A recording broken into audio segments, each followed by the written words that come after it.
Hey everybody, it's Rob here. 76 Barbillion damage. Looks like the Flay Barb is moving all the way until the top of Barbarian builds, right next to the Bash Barb. There's a nuclear here, 142 solo, and also with no Holy Bolt elixir. His bleeds are ticking for 3 billion, and his direct rupture is 76 billion. It's completely insane. And with that, he's actually even to the current highest Bash Barb, which is also cleared, 142 here.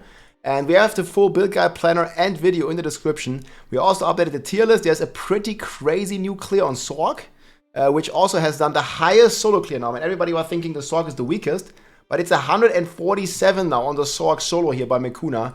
And it looks like we're gonna have a couple of solid builds here in S tier. And fear not, there is 3 Barbarian builds clearing over 140. Completely different builds, Bash, Thorns, and Flay. And I wanted to talk more about this Flay Barb that has just shot up there.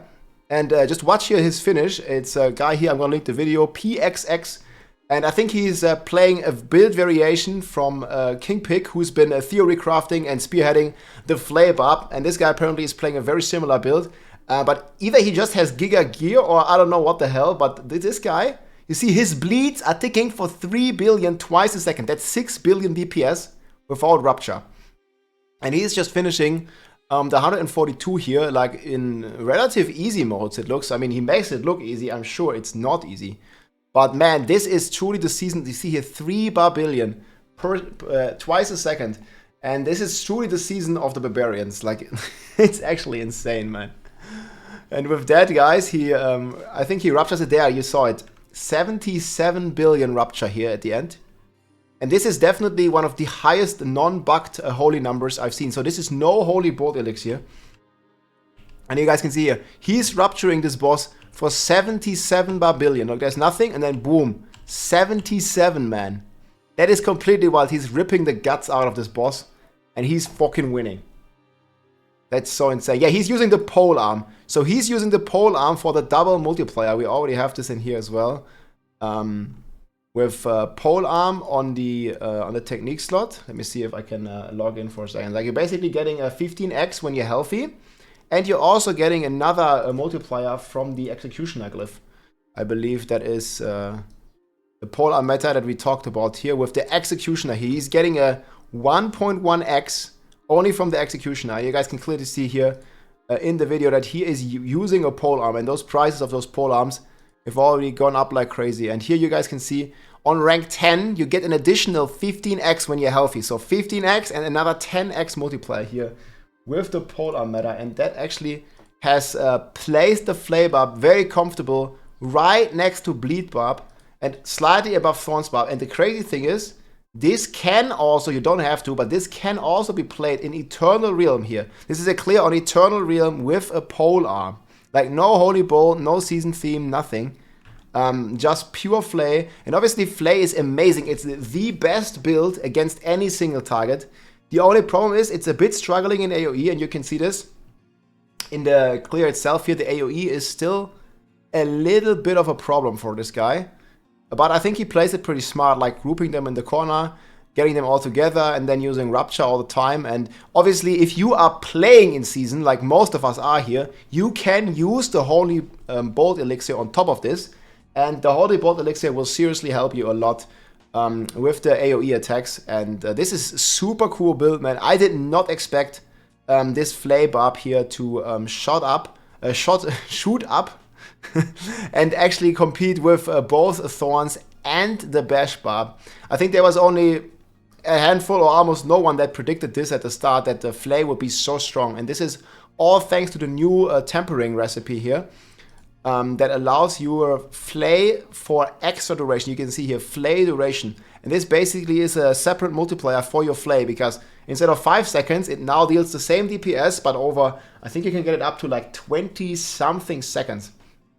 And it just gets completely out of hand. This guy also shreds the Uber bosses. It shreds basically everything. And I think King Pig also made another video about this. Let me see if I can find it here real quick. Diablo 4. You guys can see here, he makes like some pretty sick pulls. I just wanted to show you if he has some footage here for the Uber bosses. Flay Barbarian.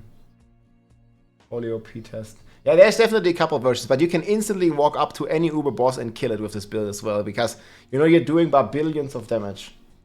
Yeah, 18 Barbillion, that's insane. And this guy is just in the 70 billions. I have the planner right here, so he just like basically blasts like this, guys. He pulls them with his Steel Grasp. He has all the defenses up all the time. And he gets crazy cooldown reduction. Whenever you attack with Flay, you use Rage of Harrogath to reduce your cooldowns.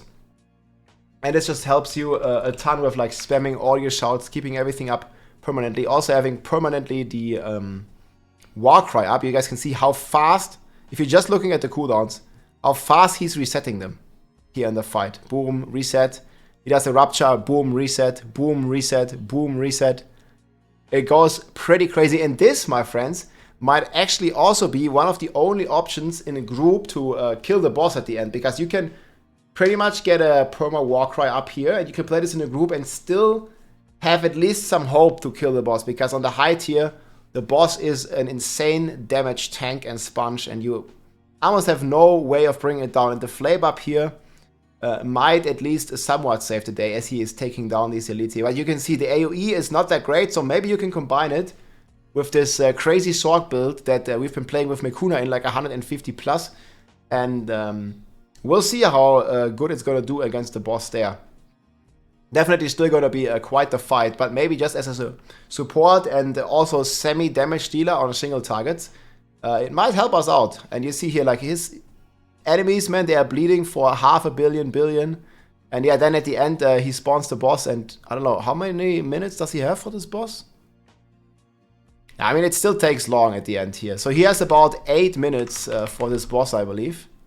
Yeah, 8.5 minutes. So he kills him in like, yeah, like 6.5 minutes boss kill. It's still pretty fast. I mean, on this crazy tier, 142, it certainly is fast, but it still takes long. You know, like even on this high single target build, the boss takes significantly longer than the run itself. But yeah, he did 142. Unfortunately, he did not show his gear, guys. We have this planner here. Also, big credit to King Pig for spearheading the theory craft on this.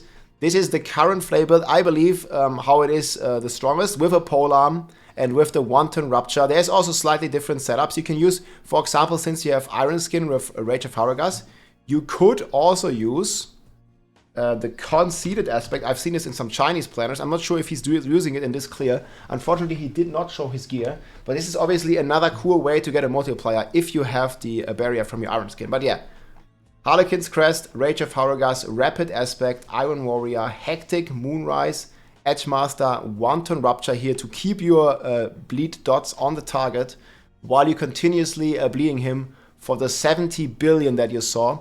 And Flay Duration obviously everywhere. And then we have Elements, Bolts, Chieftain, and Adaptability. This is the season of the generators, because you have so many multipliers plus the temporal multiplier going insane. So full flay points, Imposing Presence, Vigor, Iron Skin, the Thorns Bleed support for ranged guys, Challenging Shout, Warcry here, Gutshell Yell, Booming Voice, Aggressive Resistance, Pit Fighter, Slaying Strike, obviously Rupture with attack speed, Cut to the Bone. This is also what you play in this setup here on the amulet, Cut to the Bone, extremely strong passive. I actually got a pretty cool amulet that I think I'll be looking to trade. I got this one from Uber Duriel the other day. 3 counter-offensive, 3 heavy-handed. We'll see. Maybe we also get to Cut to the Bone. Or get crit chance on this. But yeah, there's been some insane amulets with the triple, double GA passives. Counter-offensive is good. Heavy-handed is good. And also the Cut to the Bone is extremely strong. But for this build, yeah, Cut to the Bone is king. And yeah, then also Steel Grasp, counter-offensive, heavy-handed, and Gushing Wounds here for obvious reasons. Paragon Board is looking like this. Exploit, Ire, and then we have Might, because we are using a two-hander. We're using a pole arm.